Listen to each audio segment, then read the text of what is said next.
Sir Hitler cinema మీకు ఎలా స్ఫురించింది అసలు? చిరంజీవి గారికి ఒక డౌన్ టైం నడుస్తున్న టైంలో ఆయనకు మళ్ళీ ఒక లైఫ్ ఇచ్చే సినిమా అది అవుతుందని మీకు అనిపించి? నేను లైఫ్ ఇచ్చాను అన్నగా తప్పమ్మా. ఆ సినిమా చిరంజీవి గారు నిజమే గ్యాప్ వచ్చింది. గ్యాప్ వచ్చి ఆయన మొదట ఏ సినిమా చేయాలి ఏంటి, రొటీన్ యాక్షన్ ఫైట్ డ్యాన్సులు, ఆయన ఎక్కువ డ్యాన్స్ బ్రహ్మాండం చేసేవాడు. ఇలా ఉంటున్న పరిస్థితుల్లో అప్పటికి నేను పవిత్ర బంధం చేశాను. పవిత్ర బంధం ఫుల్ సెంటిమెంట్ సినిమా. అవును, లివ్ ఇన్ రిలేషన్షిప్ లాంటిది మీరు అప్పుడే ప్రవేశపెట్టారు. అప్పుడు పెట్టాం కానీ కన్విన్స్ అయ్యారు అందరూ. ఎక్కడ సూపర్ హిట్. 9 out of 9 లాంగ్వేజెస్లో 8 లాంగ్వేజెస్లో అది రీమేక్ అయింది. పవిత్ర బంధం బ్రహ్మాండంగా ఆడింది. ఓహో సూపర్ సెంటిమెంట్ సినిమాలు అంటే అప్పటికి మామగారు నాకు రాజేంద్ర ప్రసాద్తో తీసిన ఎర్రబందారం ఫ్యామిలీ డ్రామాస్ నాకు బెస్ట్ అవార్డ్స్ వచ్చింది. నంది అవార్డు అప్పటికి ఎర్రబందారం వాటికి. మామగారు దాసరి నారాయణరావు గారి చేత మామగారు వేయించాం.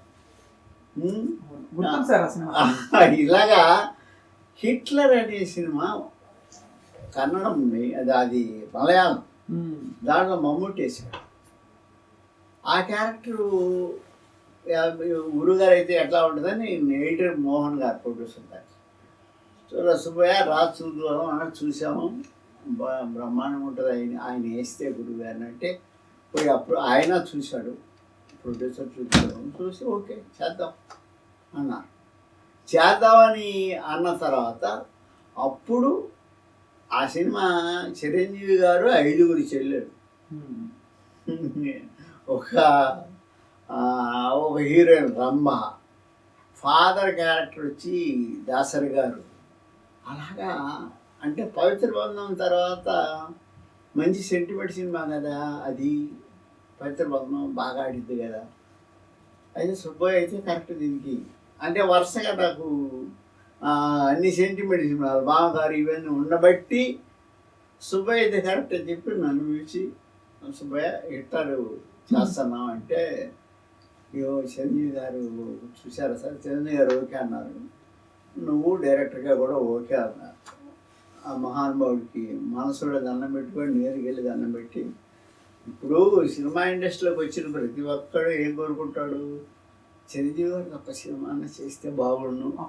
అందరు కోరుకుంటారు. అలాంటి అదృష్టం నాకు వెంటనే వచ్చింది. ఇంత అంటే సినిమా ఇండస్ట్రీలోకి ఎంటర్ అయిన ముందు ఎన్ని దెబ్బలు తిన్నా, ఫస్ట్ పవిత్ర బంధం, తర్వాత హిట్లరు నిజంగా ఆ చిరంజీవి గారు ఎంత గొప్పగా చేశాడు. ఆయన 5 చెల్లెళ్ళు క్లైమాక్స్ కానీ అసలు మెలో డ్రామా బ్యూటిఫుల్ పిక్చర్, పెద్ద హిట్. 100 days దాటిపోయింది. అలాగా అది నేను అక్కడి నుంచి అమ్మాయి సెంటిమెంట్ సినిమాలు నాకు మొదలుపెట్టి పవిత్ర పెళ్లి చేసుకుందాం, గోకుల సీత, ఇలా రకరకాల సినిమాలు. మా రాజశేఖర్తో 9 సినిమాలు చేశారు. మీరేమో ఆయన్ని సెంటిమెంట్ గా చూపించేవారు. సెంటిమెంట్ చూపించాం. కోట రామకృష్ణ గారు ఆయన చూపించేవారు. అవును, మీ ఇద్దరికి బాగా అంటే రాజశేఖర్ గారిని చూపించే వాళ్ళు ఇద్దరు పోటీ పడేవారు ఒకరికొకరు అని అనేవారు. అంటే ఒకటమ్మా, నేను చేసింది అన్న అంటే ఫస్ట్ ఒక అడవిలో ఉండే అడవి మనిషి, వాడికి ఒక తమ్ముడు. అలాంటి తమ్ముడుని అక్కడ ఒక పక్క నక్సలైట్స్, ఒక పక్క పోలీసులు, వాళ్ళ మధ్య తట్టుకోలేక నా బిడ్డ నాకు తమ్ముడు చదువు చెప్పించుకోవాలి, సిటీకి వచ్చి సిటీలో తమ్ముడిని చదివించుకొని ఇక్కడ అక్కడి నుంచి ఒక కథ అంతా వేరు. ఒక మర్డర్ అటెంప్ట్ కుర్రోడు చూడడం, ఆడు చూసాడు వాళ్ళకి తెలిసి మీరు ఊరిదలు వెళ్ళిపోవాలని చెప్పి రౌడీజం కొట్టబోవడం పడడం. వాళ్ళు తరివేస్తుంటే ఇంకొక పార్టీ ఏది ఎవరైతే రివర్స్ ఉంటారో వెళ్ళిన గ్రూప్ ఏమో వెళ్ళిపోమంటారు, ఇంకొకరేమో మీరు వెళ్ళడానికి లేదంటారు. అట్టా దాంట్లో తమ్ముడు చచ్చిపోతారు. అప్పుడు నేను వెళ్ళను, మీ ఇష్టం అని చెప్పి ఏమవుతా కానీ చెప్పి ప్రజాసేవ మొదలు పెడతాను. అలా అందరికీ ఎవరి కష్టాలు తీరుస్తున్నాడు కాబట్టి అన్న అన్న అన్న అని పేరు వచ్చి అన్నగా వచ్చి పెద్ద క్లైమాక్స్ సూపర్ డూపర్ హిట్. అతనితో 9 సినిమాలు తీశాను. మంచి మంచి సినిమా. మనసున్న మహారాజు. మీ దృష్టిలో ఉత్తమ అద్భుతమైన నటుడు అంటే ఎవరు సార్? ఇంతమందితో వర్క్ చేశారు అంటే మీరు అమ్మయ్యా ఇంత అయితే చాలా హ్యాపీ అని అనుకున్నారు హీరో? అమ్మాయి నేను చేసిన వాళ్ళందరూ మంచి హీరోలేనమ్మా. ఎవరిని తగ్గిస్తాం ఎవరు అంటే వాళ్ళకి దొరికిన క్యారెక్టర్ పెట్టారు. ఇప్పుడు అన్న రాజశేఖర్ యాజిటీగా చాలా మంచి ఆర్టిస్ట్, కాకపోతే కొంచెం టైం సెన్స్ డిఫరెన్స్ ఉంటుంది అంతే తప్ప ఈజీ. లేట్గా వస్తారా? అది అది కొంచెం అంటే రాత్రులు లేట్గా నిద్రపోవడం, తెల్లారి లేటుగా లేవడం, అయినా వాళ్ళని ఏం అనలేము మనం. అతను అన్న కానీ నైస్ ఆర్టిస్ట్. నాకు మమతలో గోవిల ఇలాంటి మంచి మంచి సినిమాలు చేశారు. అలాగా 9 పిక్చర్స్ చేశారు. అలాగా అందరితో చేసుకుంటూ వచ్చి 70 సినిమాలు అయిపోయి ఇక్కడికి ఆగి తల్లి మనసు దాకా ఇప్పుడు తల్లి మనసుతో చాలా అంటే మీ నిజంగానే మీ వారసత్వాన్ని నిలబెట్టేలాగే ఉంది టైటిల్ కూడా. ఆ విధంగా అంటే వాళ్ళు చేయరమ్మా, వాళ్ళు డైరెక్ట్ చేయాలని ఆలోచన లేదు. మంచి సినిమా మా నాన్నగారిని ఇంకోటి చూసుకోవాలని ఆశపడుతున్నారు. అది నేను మీరు మళ్ళీ డైరెక్ట్ చేయడానికే సార్? వద్దంటారు, నేను బాగుంటుంది కదా సార్. ఆ తరం ఈ తరం మీరు కలిసి మొత్తం సినిమా చూస్తున్నారు, పోకళ్ళు మారుతున్నాయి కాబట్టి ఇంట్రెస్టింగ్ కాంబినేషన్ అవుతుంది కదా ప్రేక్షకులకు. కానీ అమ్మా బాగాలేదు. అప్పుడు బడ్జెట్ వేరు, ఇప్పుడు బడ్జెట్ వేరు. ఇప్పుడు 6 నుంచి 10 కోట్లు పెట్టకపోతే 10 కోట్ల రూల్ లేదు. మనం పెట్టుకునే హీరోని బట్టి ఉంటుంది. ఒక హీరో అయితే ఒక డైరెక్టర్ కూడా 17 కోట్లు తీసుకుంటున్నారు. రాజమౌళి గారు 800 కోట్లు తీసుకుంటాడు. ఆయన ఎన్ని రోజులు 5 ఏళ్ళు సినిమాలు తీశారు వాళ్ళు. బాహుబలి 5 ఏళ్ళు వాళ్ళు తీసిన నిజంగా హ్యాట్స్ ఆఫ్ రాజమౌళి. ఆయన తీసిన ఈగ సినిమా నాకన్నిటికంటే ఈగలు వచ్చింది.